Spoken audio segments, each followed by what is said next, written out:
കേസിൽ ഇഡിക്ക് തിരിച്ചടി. തെരഞ്ഞെടുപ്പ് സമയത്ത് തോമസ് ഐസക്കിനെ ചോദ്യം ചെയ്യരുതെന്ന നിർദ്ദേശം. ഹർജി മെയ് 22 മാറ്റിയിട്ടുണ്ട്. വിവരങ്ങളുമായി സാലി മുഹമ്മദ് കൊച്ചിയിൽ നിന്ന് ചേരുകയാണ്. സാലി, നിർണായകമായ തിരിച്ചടിയാണ് ഇഡിക്ക് ഉണ്ടാകുന്നത്. സ്വാഭാവികമായും ഈ ഒരു തെരഞ്ഞെടുപ്പ് കാലത്ത് നിരന്തരമായി സമൻസ് അയച്ചുകൊണ്ട് തോമസ് ഐസക്കിനെ ചോദ്യം ചെയ്യുന്നതിനു വേണ്ടി, ഹാജരാകുന്നതിനു വേണ്ടി സമൻസ് അയക്കുന്ന നീക്കമുണ്ടായിരുന്നു. ഇപ്പോൾ ഇത്തരത്തിൽ തെരഞ്ഞെടുപ്പ് കഴിയുന്നതുവരെ ഐസക്കിനെ ചോദ്യം ചെയ്യരുതെന്ന നിർദ്ദേശം കോടതിയുടെ ഭാഗത്തുനിന്നുണ്ടാകുന്നു. വിവരങ്ങൾ എങ്ങനെ?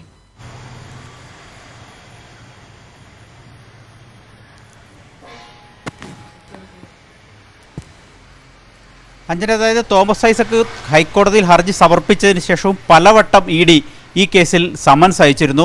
അതായത് ഒരു തരത്തിൽ ഇഡി മുമ്പാകെ ഹാജരാകണം എന്ന് സമ്മർദ്ദവും നിർബന്ധവും ചെലുത്തുകയായിരുന്നു ഇഡി എന്ന് തന്നെ പറയാം. അതിനെതിരെയാണ് ഐസക്ക് വീണ്ടും കോടതിയുടെ ശ്രദ്ധയിൽപ്പെടുത്തുകയും കോടതി അക്കാര്യത്തിൽ ഒരു ഇടക്കാല ഉത്തരവ് അല്പം മുമ്പ് പുറപ്പെടുവിക്കുകയും ചെയ്തത്. അതായത് ഈ തെരഞ്ഞെടുപ്പിൽ, ലോക്സഭാ തെരഞ്ഞെടുപ്പിൽ സ്ഥാനാർത്ഥിയാണ് തോമസ് ഐസക്ക്. അതുകൊണ്ട് തന്നെ സ്ഥാനാർത്ഥിയെ ഈ തെരഞ്ഞെടുപ്പിൽ സമയത്ത് ചോദ്യം ചെയ്യണം എന്ന് പറഞ്ഞ് ബുദ്ധിമുട്ടിക്കാൻ അനുവദിക്കാനാവില്ല എന്ന് കോടതി വ്യക്തമാക്കി.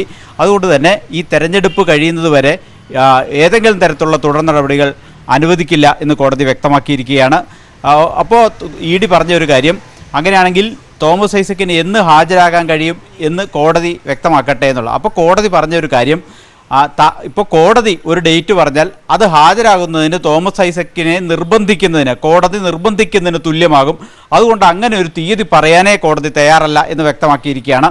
ഇനി ഏതെങ്കിലും തരത്തിൽ അന്വേഷണം ആവശ്യമുണ്ടെന്ന് ഇഡിക്ക് തോന്നുകയാണെങ്കിൽ തെരഞ്ഞെടുപ്പൊക്കെ കഴിഞ്ഞതിന് ശേഷം ഇഡിക്ക് അന്വേഷണമാകാം, ബാക്കി കാര്യങ്ങൾ പിന്നീട് തീരുമാനിക്കാം എന്നാണ് കോടതി ഇപ്പോൾ വ്യക്തമാക്കിയിരിക്കുന്നത്. കോടതി ഒരു കാര്യം ഉറപ്പിച്ചു, ഇഡിയുടെ മുമ്പാകെ ഹാജരാകേണ്ട ആവശ്യം തനിക്കില്ല എന്ന് തന്നെയാണ് തോമസ് ഐസക്കിൻ്റെ വാദം. അത് പരിഗണിക്കും എന്ന് തന്നെയാണ് കോടതി പറഞ്ഞിരിക്കുന്നത്. അതിനർത്ഥം എൻഫോഴ്സ്മെൻറ്റ് ഡയറക്ടറേറ്റ് സംബന്ധിച്ചിടത്തോളം ഇപ്പോൾ കോടതിയിൽ നിന്നുണ്ടായിരിക്കുന്നത് വലിയ തിരിച്ചടിയാണ്. എൻഫോഴ്സ്മെൻറ്റ് ഡയറക്ടറേറ്റ് ആദ്യം ശ്രമിച്ചത് നിരന്തരം സമൻസ് അയച്ച് തോമസ് ഐസക്കിനെ ഇഡിക്ക് മുമ്പാകെ ഹാജരാക്കാനായിരുന്നു. പക്ഷേ അതിൽ കോടതി ഇടപെട്ട് കഴിഞ്ഞ ദിവസം തന്നെ ഒരു നടപടിയും പാടില്ല എന്ന് വിലക്കിക്കൊണ്ടാണ് ഇന്നത്തേക്ക് കേസ് പോസ്റ്റ് ചെയ്തിരുന്നത്. അപ്പോൾ ഇന്ന് വീണ്ടും കോടതിയിലെത്തിയപ്പോഴും കോടതി ഒരു ഇടക്കാല ഉത്തരവായി തന്നെ അക്കാര്യം വ്യക്തമാക്കി.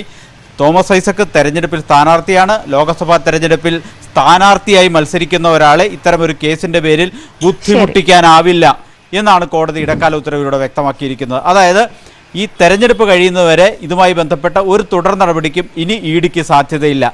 സ്വാഭാവികമായും രാഷ്ട്രീയപരമായി ഉപയോഗിക്കപ്പെടുന്നു എന്ന ആരോപണം നേരിടുന്ന ഒരു അന്വേഷണ ഏജൻസിയാണ് എൻഫോഴ്സ്മെന്റ് ഡയറക്ടറേറ്റ്. അപ്പോൾ അവരുടെ ലക്ഷ്യം തെരഞ്ഞെടുപ്പാണ്. അപ്പോൾ കിഫ്ബി കേസിൽ ഇഡിക്ക് തിരിച്ചടി ഉണ്ടാകുന്നു. തെരഞ്ഞെടുപ്പ് സമയത്ത് തോമസ് ഐസക്കിനെ ചോദ്യം ചെയ്യരുതെന്ന നിർണായകമായ നിർദ്ദേശം ഹൈക്കോടതിയുടെ ഭാഗത്തു നിന്നുണ്ടാകുന്നു. ഈ കേസിൽ ഹർജി പരിഗണിക്കുന്നതിന് വേണ്ടി മെയ് 22 മാറ്റിയിട്ടുണ്ട്. വിവരങ്ങളാണ് സാലി മുഹമ്മദ് പങ്കുവച്ചത്.